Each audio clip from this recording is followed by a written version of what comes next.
This is the Bitcoin Otter Radio Show. Oh my God, I love you so much! On 97.7 FM, The City. Greetings, blessings, and good fortune, everybody. I have a special guest tonight. This is going to be a great show. We're going to have a good time, a great show, and we'll be fielding your questions also. First, I want to introduce my special guest tonight. You might have seen him around town if you drive around McAllen, and if not, and if you're from a different place, well then enjoy the show tonight because we have some perhaps new ideas that you might like. Mr. Gary Groves, ladies and gentlemen. Gary, please tell us a little bit about yourself and what brings you here today. So I'm a MAGA Republican candidate running for State House of Representatives, District 41. So I'm in a runoff, and the dates are May 18th to the 22nd, and also May 26th is Election Day. So I'm on the campaign trail, and I'm honored to do your show, and so people can hear my views on things, and so I'm just grateful to be here. Awesome. Thank you, Gary. So to give you, I guess, a roundabout of what our audience is usually made of, it's made of people like myself who are conservative. I'm conservative, right? I will definitely tolerate someone else's views. I'm not anyone that won't speak to anyone because of their political views. Unfortunately, there's not enough of that around today, but I have no problem with that. And my, watchers, listeners usually are of the same mind. Sometimes we will disagree, and that's fine. But what I would like to know is what are the things that got you moving politically, that you said, you know what, I think I can make a change, or I think I can do better than that guy. What inspired you? So I got involved very much with the Trump trains. I am a Republican conservative, but I think the thing that inspired me with Trump was doing things for the American people. Okay. And that was like, his main point is we need to do things for the American people. We started seeing government where we were told, like with the Healthcare Act, the Obamacare, right, where you have to read the bill, you have to find out afterwards what's and I remember a time when bills would get debated in front of the American people between the two parties, and you would move forward, and the people would be polled, and you would kind of find a process that was best for the American people. right. But we lost that somewhere. We sure did. Yeah, and so here comes Trump taking on the establishment that had kind of lost that. There's tremendous amounts of money in politics now and lobbying, and nobody was lobbying for the American people until Donald Trump came along and said, somebody's got to do things for the American people. And that's what when he started labeling the swamp, they didn't care about the American people, Right. and they'd lost that. And so I love that, and the MAGA movement. And so I'm proud when I say MAGA Republican. I'm a Republican, but very much MAGA, wanting to do things for the American people, and running for the State House of Representatives in Texas. That I translate that into doing things for the people of this county and of this state, and fixing things for them. We have lots of problems that I think the affordability for people. I think we all feel it. One of the things we talked about was property taxes. Yeah, They're out of control, and they need to be fixed. What's been happening, they call it like, I guess it's hard to say what they call it, but giving homestead exemptions, but then they take it away with the appraisal. Absolutely. They package it into their appraisal, right? Yes, yeah. So and I remember going to protest my taxes, and I was in there, and I'm like showing them all the things why my appraisal shouldn't go up, and they really can't, and they didn't have anything to say about that, like why they should raise it. But at the end of the day, they just said, well, you're not going to be paying anymore. But I said, but I'm supposed to be paying less because you gave me this homestead exemption. And they're like, yeah, but you won't be paying more. So it was pretty obvious what they were doing, raising my appraisal to Right. take away that exemption. Right. And that's what they've been doing. And it's a waste of the state's surplus because they've been using the surplus to buy down, give us the homestead exemptions, and it just gets taken away by the appraisers. So one of the things I'm for is electing the appraisers so that they're accountable to us. Right now, they're appointed, most of them, by the Right. taxing authorities, so that's who they listen to. We do have a couple that are elected, but not the majority of them. So they should be elected, all of them. So That's a good idea, sir. Yes. I think that is a good idea. But I would like to ask, so you touched on the surplus. Could you dig into that a little bit? So is that what you would suggest can take the place of our property taxes? So it can't take the price of all of the property taxes. Okay. It can take off the governor, talk to the comptroller with $11 billion of the surplus, which I think we have a $24 billion surplus. $11 billion, he can take the school taxes off of our properties in Texas, off of our homes. So it's not going to apply to the commercial properties. It'll apply to our homes. Right. So that'll be gone. And then there still would be a surplus left. And so my proposal after that to get more taxes off our property, I think first you get the school tax part off. And I don't think you just want to get the taxes off of our properties, the school taxes, giving relief by that alone. You want to look into the cost of things.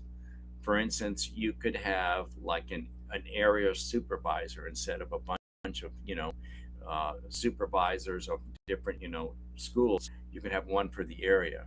The district. Yeah, so you want to control costs too. You just don't want to, I think as conservatives, we want to control costs, make sure things are running efficiently. And so that's a combination of things. So you take the property school taxes off with the surplus, control costs, and then you come back a year or two later, see how that's working, come back after that, and then you look at the remaining surplus, and maybe you do a small consumption tax of some sort that works, and take more off. Right. So and give real relief to the homeowners. I mean, it's like, I think fundamentally there shouldn't be taxes on our homes. I agree. And to, I guess, elaborate on my point, the reason why I agree with you on that is that it seems to me very un-American that we will never own our homes. Yeah. What do I mean by that? You can pay your mortgage off, right? And what is a mortgage? Mortgage. It's, I guess the term was French. It's an engagement with death. Mort meaning death, right? So the way they structured it, banks, okay, I believe them. And please, everyone watch my opinions. Mr. Grove, I'm not bringing him into my jackpot. I'm just saying that this is the way I believe. I believe property taxes to be un-American because we have seniors out there that have paid more in taxes than they ever paid for their home or the land surrounding it. And that to me is criminal. And also you have young people, they apply for a loan. I mean, this home ownership is the American dream.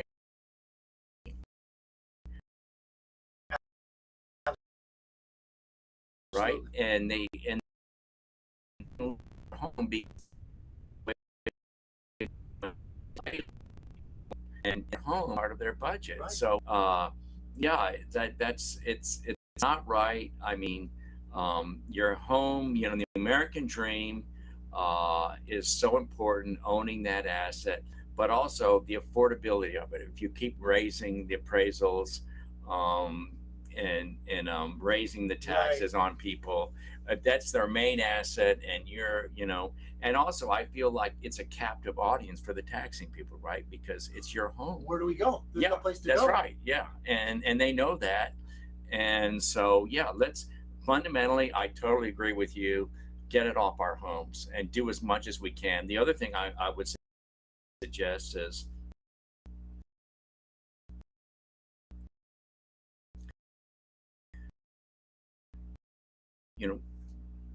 I think limiting a small amount. Yes. And Yes. that forces the people who are spending the money that take that money to limit the amount of money that they're going to We spend. would hope. Yes. Well, if they can't get as much, yes. The other part, that we have to look into on that, and I guess that's another topic, would be debt. And Yes. and so there, I mean, honestly, it's like if you take the valley, um, there's a lot of competition amongst the towns when you could have cooperation and lower costs. Agreed. So being a conservative, lowering costs is so important, and Couldn't working, agree more. yes, yeah. So, I mean, so that's like with the school taxes. I think we've gone over that pretty much.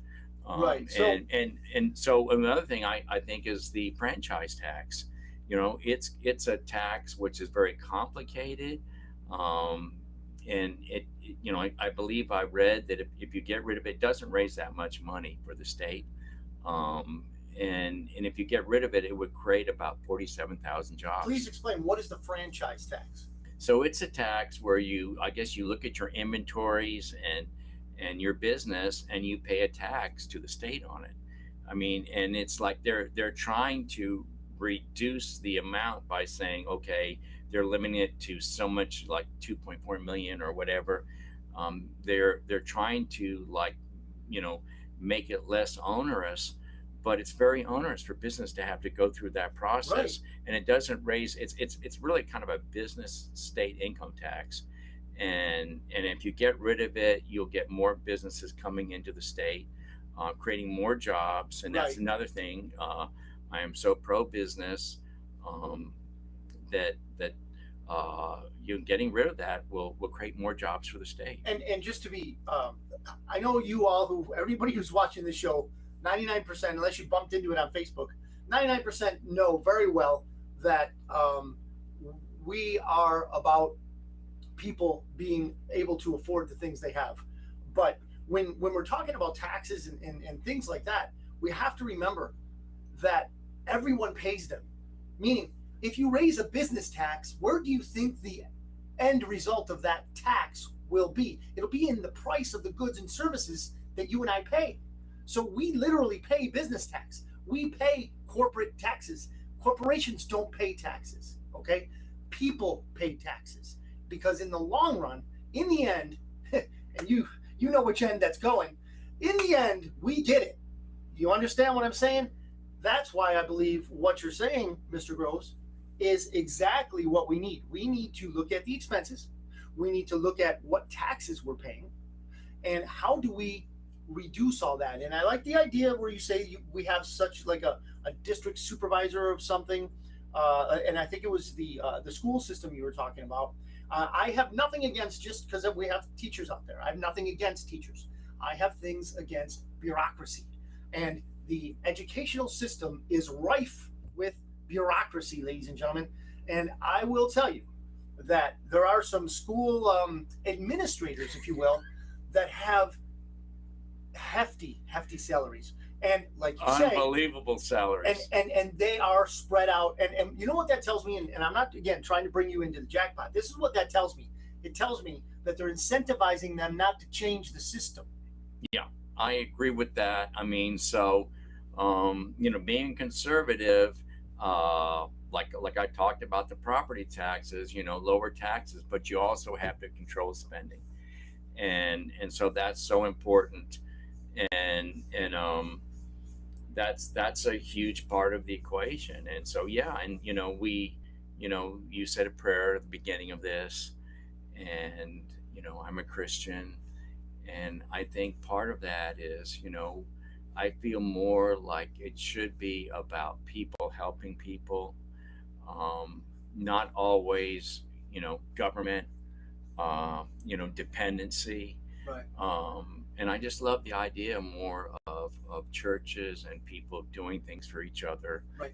I think like we have, like, the nanny state, and we get away from the Christianity and people helping each other. Absolutely. And we need to get back to that. And couldn't agree more. Yeah. I read an article, I don't know how true it was. They quoted the man. He's in some sort of government job in Canada, and he said something to the effect of that children are not the responsibility or not the property of the parents. And it's it's very telling to look at Canada if you want to know where we're going. If we follow the road to California, New York, we're Illinois, not going there under my watch. Okay, that's good. Yeah, Good. yeah, yes, because if we do not resist, well, there go we. Yeah, yes, and I think we're kind of at those crossroads, and I feel like there's more people like us out there, and we're making our voices heard. They called us the silent majority, and I think that's part of MAGA is we're not being silent anymore. We're speaking up. That's why I wear my red hat. I'm Right. running as a MAGA Republican. You're not hiding it. No, You're I'm not making any hiding bones it. about it. That's You're right. not That's shying right. away. That's right. That's who I am. And if we're going to move this movement forward, we have to be who we are.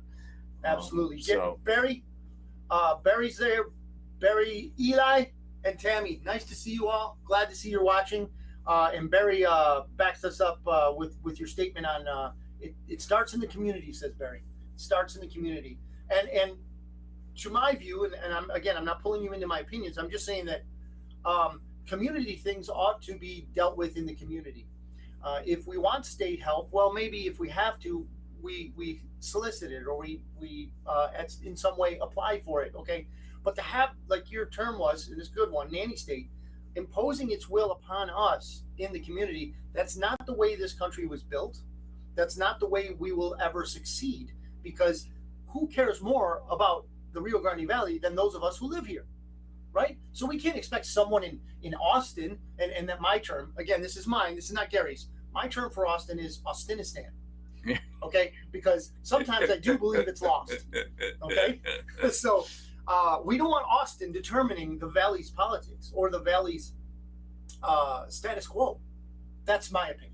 Yeah, no, this is a conservative area, and it's a very Christian area, and it's a very patriotic area. Very much so. And so I align with those values. And yes, I mean, the more we can, have our Christian values and fellowship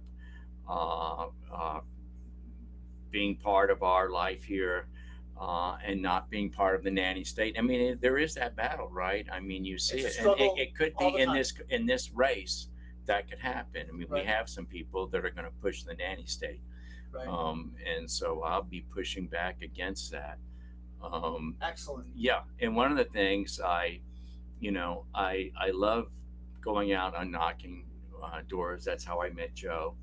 I meet wonderful people, so many Christians, and I have people praying over me as I'm out there. Awesome. It is wonderful. It's such I love it, and so I think that kind of spirit of what we're just talking about Christian fellowship and being part of our government. That's how it should be, up in Austin, and to where, I am here to serve, and I'm not, I'm for term limits. I learn from the people out there.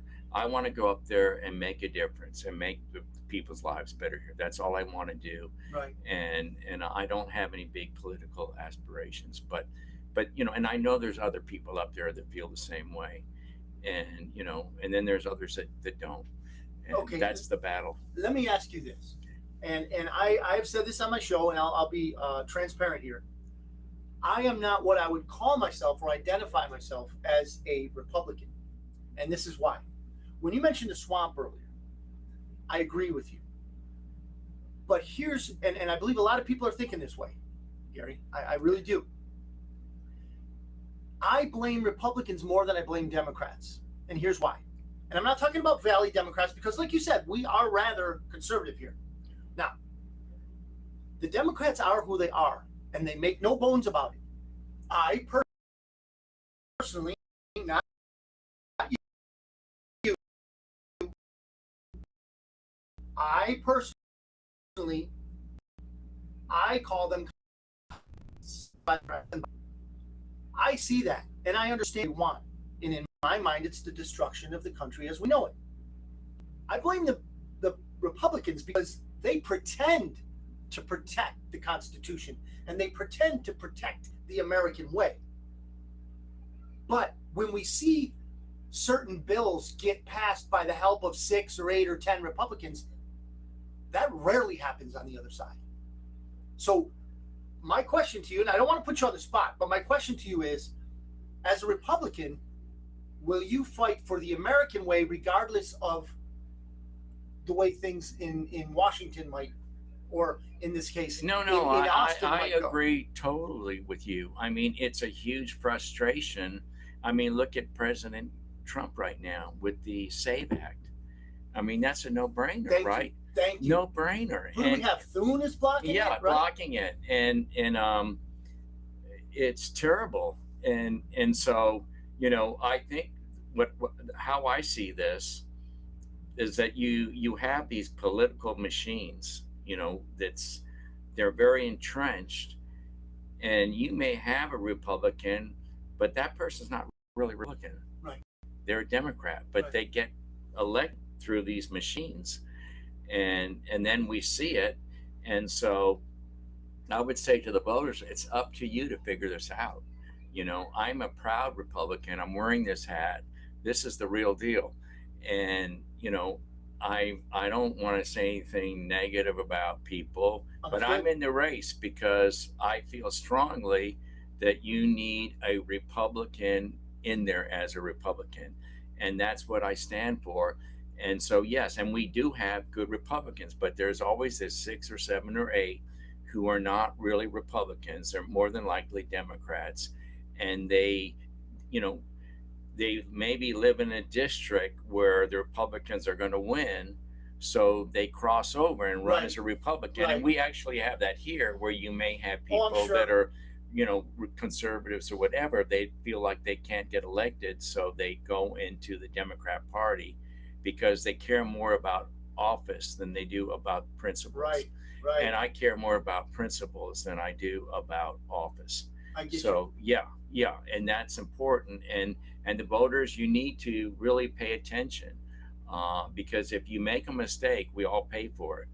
And you want to elect principled people, and it's not easy because you can get fooled by these machines. But especially they can manipulate the media, and they're good at it. Right. I mean, that's some of these races, I would say some of the people care more about winning it than they do about the principles. I'm not talking about sometimes the candidates, but the people behind. Yes. They're more interested in a win for their record than Correct they me are. if I'm wrong. Yeah. But if a certain politician gets in, all his friends celebrate. Right? I mean, they figure, hey, this is what's in it for me. Yes. Yeah. So that's not going to be the case with me. I mean, I'm in it for the people. This will be a win for the voters. And I hope that, I don't, I hope they see Yes, it that way. I get it. Yeah. And I was discussing this before the show. And if anyone who's watching this is wondering, hey, wait a minute, why don't we have a guy with a blue hat on the other side? I'll let you know that I will be willing to interview anyone who would like to come on the show running for any type of office on the Democrat side. I have no fear to debate. I will debate anything they would like to discuss, as long as we keep it, within the confines of decorum, and all will be well. The fairness thing, all that, I'm okay with that. I have no problems. I will interview any person that wants to run for office here in the Valley or anywhere, actually, that is not in my political persuasion. I have no qualms about that whatsoever. So please know that if you believe that this is unfair because I'm only interviewing one side, then it was actually only one side that reached out. So anytime, any Thursday when we do the show, I will be more than happy to speak with someone of the other political persuasion. One thing I would like to ask, and if you don't want to comment, I understand because you're in a race right now. Do you have any concerns over either locally, nationally, voter security, election security, to protect us from fraud, to all that kind of stuff? Well, yes. I mean, that's, again, when you can't get the SAVE Act passed, that's telling you people want to cheat. That's absolutely saying that. There's no other way to interpret that. Barry's asking Paxton or Cornyn in primary. Paxton. That's an easy one. There we go, Barry. We got a good one here. We got a good one. I believe Cornyn to be the swamp.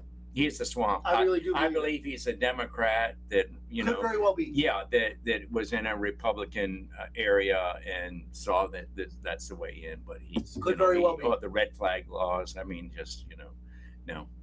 Yeah, and I don't know Paxton very much, but I do know he has shown. Oh, you do? Yes. He has shown, and maybe you can enlighten us about this. Yeah. He put the kibosh, if you will, on I want to say it was a 20,000 person Muslim community in Texas. Now, I have nothing against human beings that have decided that they were going to be of the Muslim persuasion, the Muslim religion. That's fine. Everyone is free to choose as they will. However, here in America, we are not about enclaves, especially if they will undermine the laws of the land, which is what the laws of that certain religion do. So I can say that Ken Paxton has legitimately acted in a way that is consistent with the things that work for Texas, okay, and not against Texas. It's easy to go with the flow, and we distribute all kinds of different ideas and so forth that work against the state that we supposedly represent. But he made a very overt action for the strengthening and security of Texas, in my opinion. So I can say that I do believe that Ken Paxton has acted as a patriot. That's who he is, and he's a Trump supporter. He's against the swamp, and so again, I do a lot of block walking, and what you just talked about, like these enclaves, it is a concern for people, and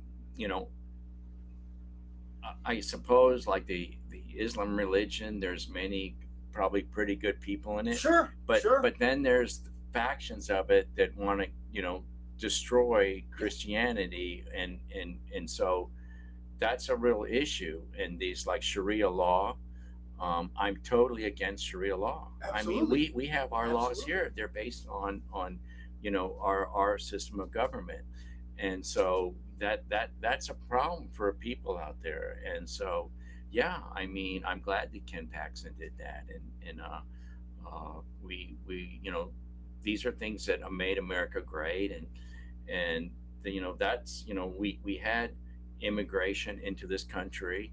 People wanted to be here and to fit into the American way, and I think recently we've seen where people are coming here, but they don't want to fit into the American system.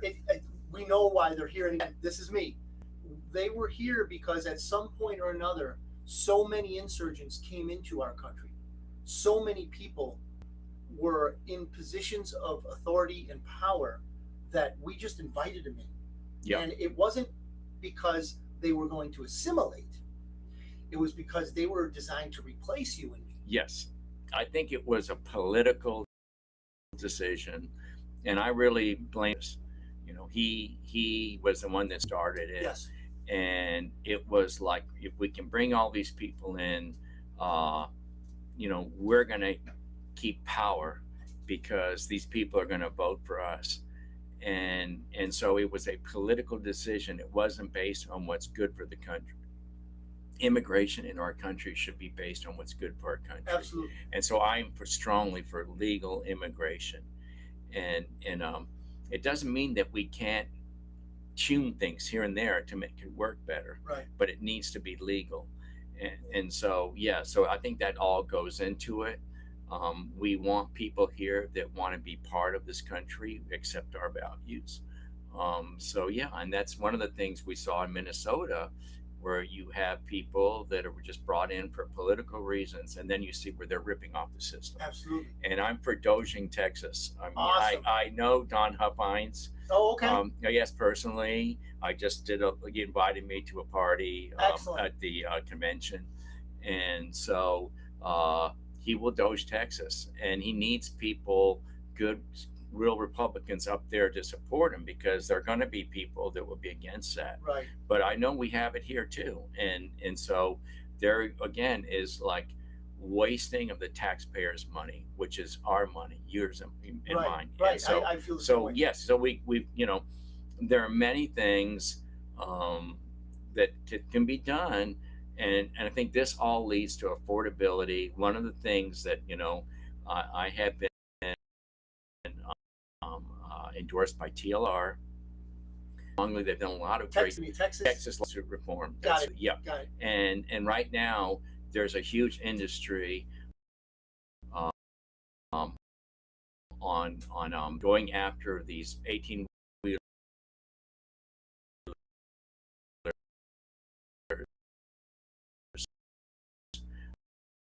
right. And then it's all over the highways on the billboards. Yes, yeah, it's and they're scared of it, so they settle. They raise the insurance on the trucking companies. Right, lose. Right, and so companies go out of business. The ones that don't have to raise their rates, and then who ends up paying for it? You and I. And so I am so happy to work with them.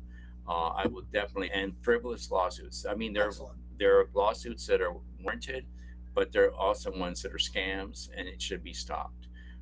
So yeah, so anything I can do to help people in the state, that's one of them. And there's, I think, like medical costs, people need to sit down with the hospitals, the insurance companies, and find a better way forward. And that's where I relate back to MAGA and Donald Trump, fixing issues for the people, for the voters, and your constituents. That's what we need to do as politicians. Based on we've discussed, and I have, with pleasure, set aside some of the things I normally do on the show to enjoy this great conversation we're having.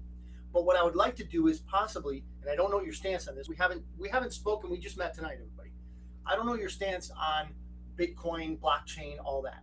What I can tell you, if you don't know, is that blockchain is a technology, if used properly and open sourced. It must be open sourced. It can't be like you or I write the program and then we're the only ones who have the backdoor to it. No, it's got to be open sourced, right? So Bitcoin is actually decentralized, meaning there's no boss, there's no government, all that. It's just a bunch of people watching it to make sure it stays fair. I would love to see, and I'm not the only one, I would love to see public coffers on blockchain, because blockchain is immutable and transparent, meaning nobody can change it and nobody can hide anything, because every transaction is there. You have an account, let's say the education account for a town or a state. Boom, there's the money that's allotted from the public to that agency or department, right? There it is, there's the wallet.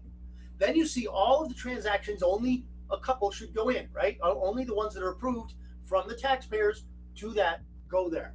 Then you get to see and watch, everyone that has a computer can watch all the transactions outgoing. Where do they go? And you look it up. That to me would be transparency. That to me would hold accountable the people who are in charge of that department, that agency, or whatever it might be. What do you think about that? That may be abstract for people to understand. I understand about blockchains, and I did at one point mine Ethereum. Awesome. Yeah, and I was kind when of it sad. Was profitable. Yeah, that's right. And I was sad when they stopped that. Right. It was a lot of fun to buy some GPUs. And, sure. And now those same things are being used for AI, and really, what that transparency should be there just with the regular spending. And we would hope. Yes, but it's not there because it's not made readily available, and so it should be. Absolutely. And that's one thing I like about Don Huffines. He will actually do things that will expose things and show us where the money's spent. And right. Of course, up there in Austin, there's probably a lot of people that don't want that to happen. I agree. Now, Austin is a big, I guess you could say, crypto area. Yeah. There are a lot of people on both sides of the aisle Yeah. that see the opportunity of where we're going. I don't believe it to be the future. I believe it's now. So and I'm glad to hear that you understand that. Sometimes people look at hair like mine and maybe yours, if it's under the cap, it's gray, and they see, wait a minute, these people aren't going to know what's going on. But I saw right away the potential for especially Bitcoin as a decentralized asset. So I'm glad to hear that you would at least think of something like that. But I do understand that it is abstract. And on this For show, a lot of people, yeah, on this show we have spoken about the Overton window. A lot of people don't, because I'm old, okay, all right, I'm old, but I understand things. We're like wise. Yes, thank you Mature. very much. Thank you. So I understand the Overton window, and if anyone's watching this younger and you don't see exactly what or understand what the Overton window is, it's something that is outside of the political norm, outside of what people can easily grasp and understand. So a blockchain type of accountability system would be awesome, but you have to try and explain that now. So any politician that would come in and want to run for an office, if they're running outside of this Overton window, their chances have been decreased. Okay, there we go. I guess that's my best way to relate that. Yeah, and I think that makes sense. And then you get people manipulating the system for their own, purposes, and that's part of the problem. So yeah, but I love Bitcoin in the sense that it's like the ultimate hedge against inflation, and it's Amen, also brother. very portable, right? So it's funny how these countries try and ban it, Yes. but it makes it more desirable. Yes. Uh, It is. Don't mean to interrupt, but it is very desirable. Yeah. And there are my favorite is Michael Saylor. Guy's an MIT genius. I don't know that he's in Mensa or whatever, but he's a genius, and he won't stop buying Bitcoin. Yeah. Well, and one of the things, like especially in foreign countries, if somebody has to leave in a hurry, they have it in their little hard wallet, That's it. and they can take their wealth with them. So it's beautiful, and again, Freedom. It's it is, and it is a truly finite item. So unlike paper money, which they can keep printing, you don't really know what the value is. Bitcoin is limited. So yeah, I mean it is one of the best coins out there. But yeah, the blockchain's kind of cool because you can do other things with it. So I see where they're trying to do with property and other things, and it's transparent. So yeah, it's in its infancy, but I do like, I am supportive of. Excellent. Yeah. And if you were to say, okay, you've spoken and you've shared a couple things with us today, and thank you about the conservatism of expenses, taxes, things like that. What is something else that you think you can bring to the average person here in the Valley that would either make it more conservative, more like the past when things were, how would you say, more accountable, or anything that you think would say, and I don't want to be one of those people who says, hey, we're going to vote for this guy because he'll give us this. No, that's not what a republic is about. Maybe a democracy, maybe that's what it is, but we don't live in a democracy. We live in a constitutional republic. Would you agree with that? Yes. Okay. So we don't. And they're trying to change that too. Absolutely. Yeah.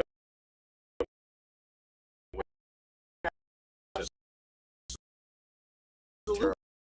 With this, you can educate me on this. How close are they to getting to?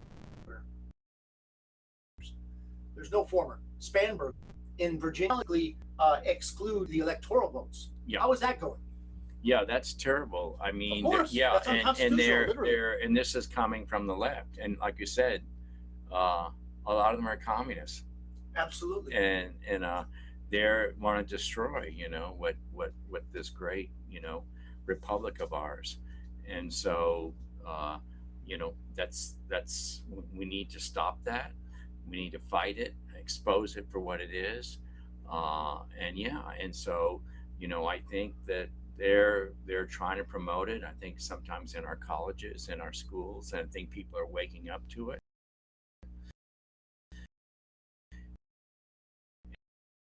And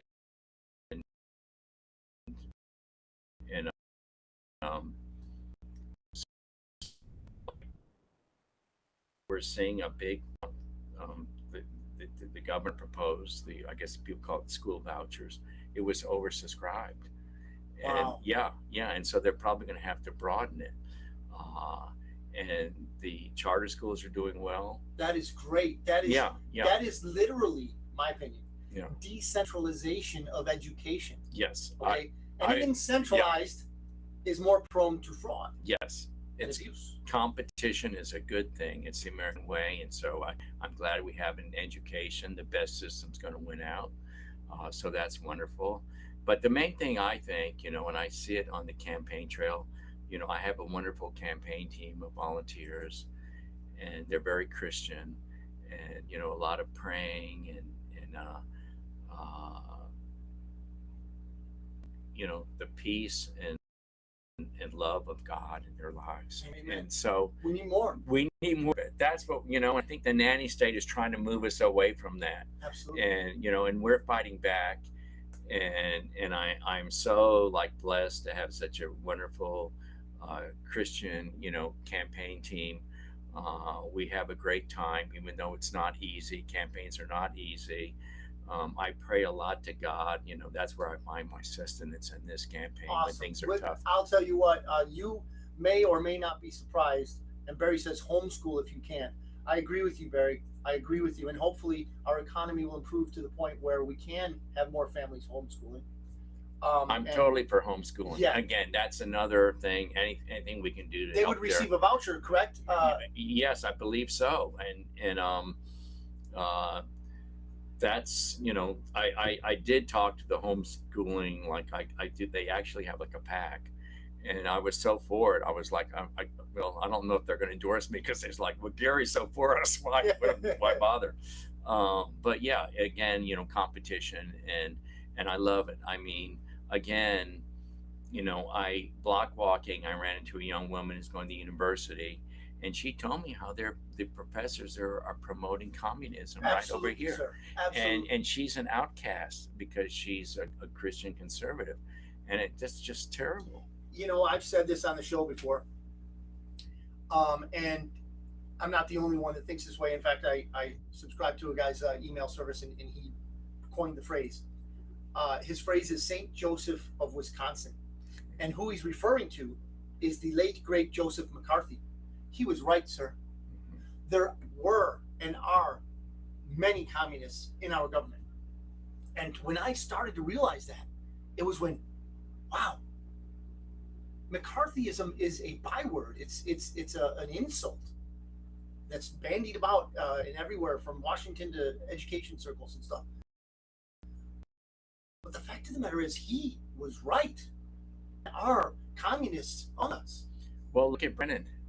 Oh, Right? oh man! How could he be at the CIA? The 51 creditable intelligence sources. Yeah, Come on. yeah. But I mean, that's the thing. Like you see about Comey, and Comey should be in jail because of He was indicted. We haven't mentioned that at this show. Comey was indicted. So all you people out there who yell, arrest him, and I've been countering their yells and screams for arrest. Why?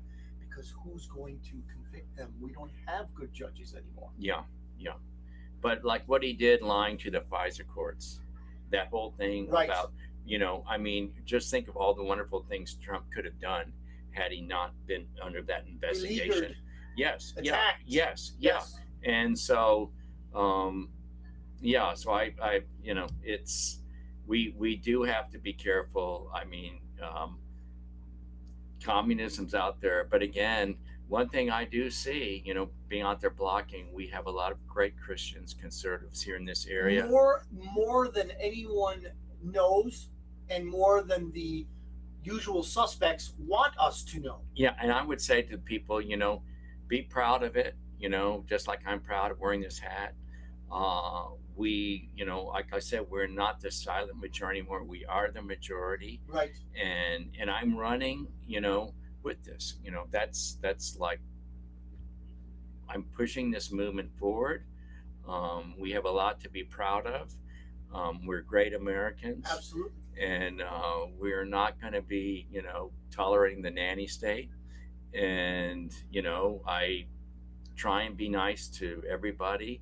But, sometimes you have to call people out. We have to be yes, firm. yes, We yes. have Like to we said stand earlier. firm, be Yes. fair. Yeah, yeah. Allow ourselves as well as everyone else to be held accountable, Yeah. right? Because we all need to be accountable on some level, because we Yes. will be in the end, right? Yeah. We have That's we right. have that That's that right. one place that we're going to Yeah. visit last, right? Yeah. Yes. After this gig here Yeah. on Earth. Yes. Ladies and gentlemen, we have the honor of interviewing Mr. Gary Groves tonight. Bob, I just saw you pop in. If you have any questions for Mr. Groves, I would continue this as long as possible, but you, sir, you have an event to go That's to. true. Barry says a Fauci cohort got indicted also for the scamdemic. What do you know his name, Barry? So apparently, and I do believe that at some point, every one of these, I don't know, incels, whatever you want to call them, they will be held accountable. Well, but I think we're all hoping that, right? I just don't know how it's going to be done with the current judicial system we have, and it's been worked on by, like we said, communists for generations. Yeah.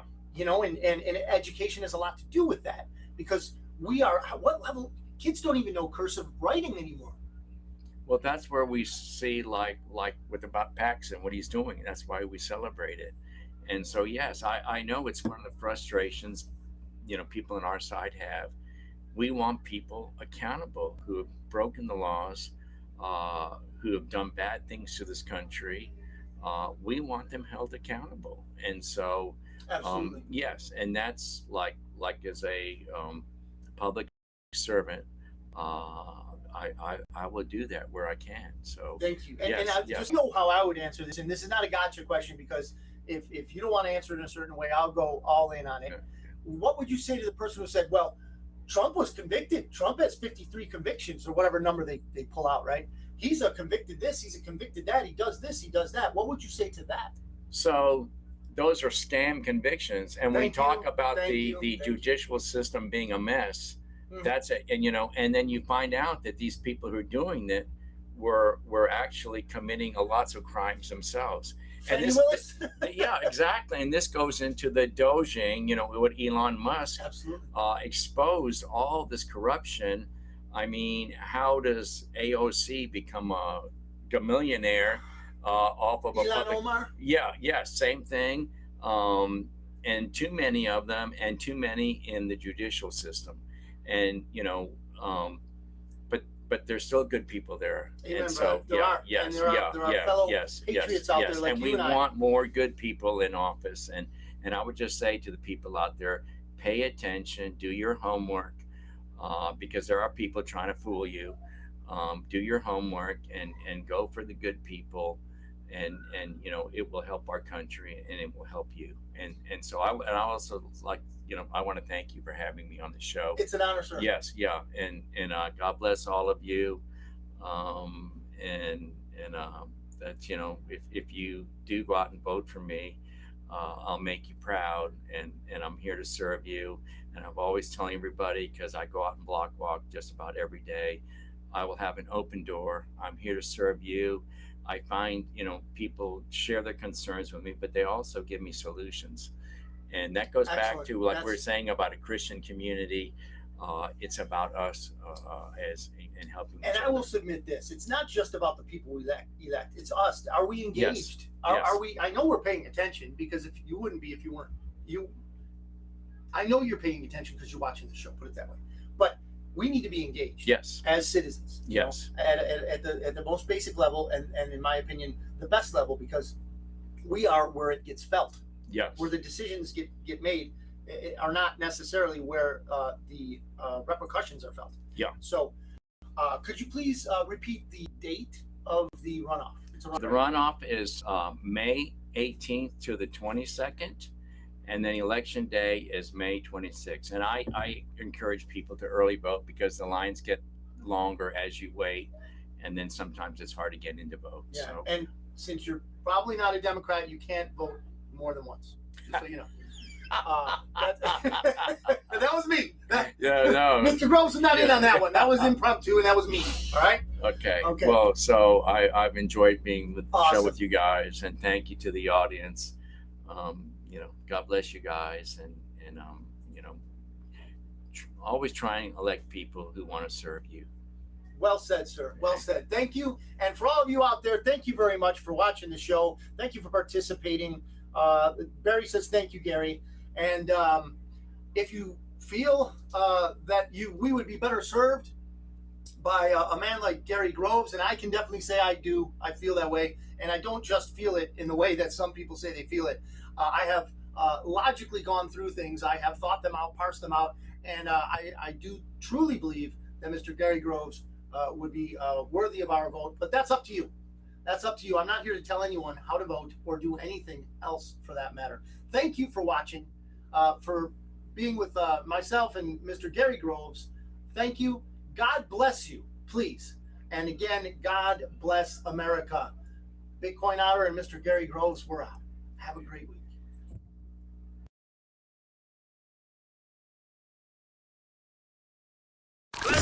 This is the Bitcoin Otter Radio Show Oh my God, I love you so much. on